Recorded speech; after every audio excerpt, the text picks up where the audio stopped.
एक दिन खुल गए शहर के भाग हमारे। एक मंत्री जी शमशान घाट के उद्घाटन के लिए पधारे। गुरुजी व्यंग देखना दूसरी पंक्ति में। एक मंत्री जी शमशान घाट के उद्घाटन के लिए पधारे। उद्घाटन की पहली रस्म पूरी कराई गई। एक जलते हुए मुर्दे को बुझाकर मंत्री जी के हाथ से अग्नि दिलाई गई। यह आग जब तक धुआं, जब तक ताली नहीं बजेगी झुलस दूंगा इसको मैं। एक जलते हुए मुर्दे को बुझाकर मंत्री जी के हाथ से अग्नि दिलाई गई। इस घटना से कम एक बात का तो पता चलता है कि आदमी का नसीब खराब हो तो वो मरने के बाद भी भुगतता है। बहुत अच्छे, वाह। आदमी का नसीब खराब हो तो वो मरने के बाद भी भुगतता है। पंडित जी ने कहा, श्रीमान कृपया क्या इस दिशा में आके अग्नि दिखाएंगे? और व्यंग की अगली पंक्ति पे ये नहीं कहूंगा कि ताली बजाना, कसम देता हूं कि ताली रोक के बताना। एक हाथ से दूसरे हाथ को पकड़ लेना, लेकिन अगर दूसरा हाथ छुड़ा के ये कह दे कि नहीं अब ताली बजेगी तो फिर आसमान में लहरा के बजा देना। रोकने की कोशिश करना, लेकिन बजवा के मानूंगा, इस बात का वादा है। पंडित जी ने कहा, श्रीमान कृपया क्या इस दिशा में आकर अग्नि दिखाएंगे? मंत्री जी भन्ना कर बोले, आग कहां और कैसे लगानी है मुझे क्या आप समझाएंगे? वाह वाह, जिंदाबाद। आग कहां और कैसे लगानी है मुझे क्या आप समझाएंगे? अरे हम इस हिंदुस्तान की राजनीति को बरसों से झेल रहे हैं। रोजाना विरोधियों के साथ तरह तरह की आग से खेल रहे हैं। और पंडित जी आप तो बुजुर्ग हैं, आपको तो कम से कम ये बात समझ में आनी चाहिए कि आग दिशा देखकर नहीं, आग तो हवा का रुख देख के लगानी चाहिए। वाह वाह, आग तो हवा का रुख देखकर लगानी चाहिए। अरे इन मुर्दों से निपटने की हमारी समझ को आप बेवजह नजरअंदाज कर रहे हैं। अरे पंडित जी, वो हम ही तो हैं जो 70 बरस से इन मुर्दों पे राज कर रहे हैं। क्या बात है, वाह वाह वाह। 70 बरस से इन मुर्दों पे राज कर रहे हैं। काश मंत्री जी को पेट की आग और चूल्हे की आग के बारे में भी कुछ पता होता तो दोस्तों इस हिंदुस्तान का नक्शा कोई दूसरा हुआ होता। क्या बात है, वाह वाह वाह वाह वाह वाह। प्रणाम करता हूं आपको जिस तरीके से आपने व्यंग सुना। हालांकि नेताओं से अब इतनी तकलीफ बची नहीं है, क्योंकि आदमी में अकल आने लगी है और वो कहीं से भी आदमी ले लेता है, अकल ग्रहण कर लेता है। एक आदमी गांव का एक दुकानदार के पास पहुंचा शहर में कि कोई लेटेस्ट आइटम आई हो तो बताओ। दुकानदार ने कहा, यार लेटेस्ट तो कुछ नहीं है, लेकिन फ्रांस से एक चूहे की मूर्ति आई है, देखने में ऐसा लगता है जैसे जीवित चूहा हो।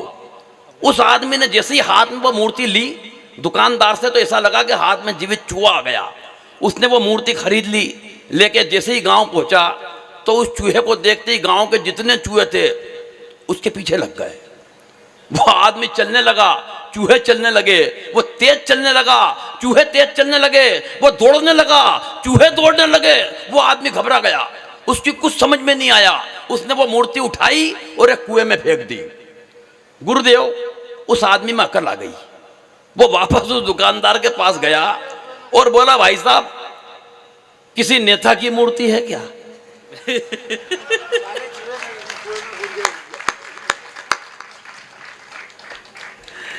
यकीन जानना साहब, नेता की मूर्ति उस आदमी को उस दुकानदार ने दे भी दी। वो उस नेता की मूर्ति को लेके जब गांव में आया तो एक भी नेता उसके पीछे नहीं लगा। वो उस दुकानदार के पास वापस गया कि भाई साहब आपने ये कौन सी डुप्लीकेट मूर्ति दे दी? चूहा था तो चूहे लग गए, नेता था तो एक भी नहीं आया। दुकानदार हाथ जोड़ के बोला, भाई साहब मैं माफी चाहता हूं, मैंने आपको जल्दीबाजी में नेताजी सुभाष चंद्र बोस की मूर्ति दे दी और इस हिंदुस्तान में उनकी कदकाठी का कौन है जो आपके पीछे आता? क्या बात है, वाह वाह वाह वाह। इंजीनियर इंजीनियर, प्रणाम करता हूं आपको। एक व्यंग की और कुछ पंक्तियां सौंपना चाहता हूं। अभी मुझसे पार्थ पूछ रहा था, यार भाई साहब हास्य तो मैं बहुत कर लेता हूं, व्यंग कहां से आता है? गुरुदेव, मैंने इससे एक ही बात कही कि हमारे आसपास ही बिखरा हुआ है। आपने पिछले दिनों अखबार में भी एक न्यूज पढ़ी होगी और टीवी के न्यूज चैनल्स में भी कई बार बताया गया कि हरियाणा के एक शहर में एक भैंसा 7 करोड़ रुपए में बिक गया। 7 करोड़ में आपने सुना होगा। भैंसे का नाम भी बता दूं, युवराज है। भैंसे का नाम युवराज रखा गया है। 7 करोड़ में बिका। जब आदमी की कीमत जानवरों की कीमत से भी घट के नीचे आ जाए तो व्यंग अपने आप उपजता है। एक बार अपनी अपनी मां के लिए ताली बजा के मुझे आदेशित कर दें। रुचि जी ने शानदार मां की पंक्तियां पढ़ी। मैं कविता शुरू करने से पहले 4 पंक्तियां पढ़ता हूं और देखूंगा अगर आप तक मेरी बात पहुंचेगी तो मैं कविता शुरू कर दूंगा। स्वागत है। क्या बताऊं तुम्हें वो कहां कहां रखती है। जितनी महिलाएं यहां बैठी हैं, जितनी मेरी बहनें बैठी हैं, मेरी भाभियां बैठी हैं, मैं सबको प्रणाम करता हूं और एक कविता आपके भी समक्ष रखना चाहता हूं, सुनिएगा। क्या बताऊं तुम्हें वो कहां कहां रखती है। क्या बताऊं तुम्हें वो कहां कहां रखती है। सारी दुनिया की आंखों में सिवा रखती है और वक्त आया तो 2 दिन उसे घर में न रख सके। 9 महीने कोख में तुम्हें जो मां रखती है। वाह वाह वाह वाह वाह। कविता शुरू करने के लिए थोड़ी सी कमजोर तालियां थी आपकी। मैं और 4 पंक्ति पढ़ के कोशिश करता हूं, शायद मेरी बात आप तक पहुंचे तो मैं कविता शुरू करूं। एक भोपाल में कवि सम्मेलन था गुरुजी। मेरा एक मित्र है आलोक शर्मा, उसके घर रुक गया तो देखा उसकी 90 वर्ष की मां बढ़िया हालत में कामकाज कर रही। मन को अच्छा लगा। मैंने मित्र से पूछा, यार माँ जी के कारण कोई दिक्कत, कोई तकलीफ, कोई परेशानी। मित्र बोला, राठी भाई कोई दिक्कत नहीं है, बस एक तकलीफ है कि रात को नींद में बोलती बहुत है। मैंने घर आने के बाद 4 पंक्तियां लिखी, लेकिन चौथी पंक्ति के बाद एक दावा करता हूं कि चाहे गोविंद राठी आपको याद रहे न रहे, लेकिन अगर आपको आपकी माँ रात को नींद में बोलती हुई दिख गई तो आपको मैं भी याद आऊंगा, मेरी पंक्तियां भी याद आएंगी और श्रद्धा के साथ आप अपनी माँ के पांव चूम लेंगे। अगर शुरू करवाएंगे तो चौथी पंक्ति के बाद शुरू करवा देना कविता। जो उंगली हाथ से छूटे तो मायूं हड़बड़ाती है। जरा भाई पंक्तियां सुनना। जो उंगली हाथ से छूटे तो मायूं हड़बड़ाती है, बगैर पानी जैसे मछली कोई तड़फड़ाती है।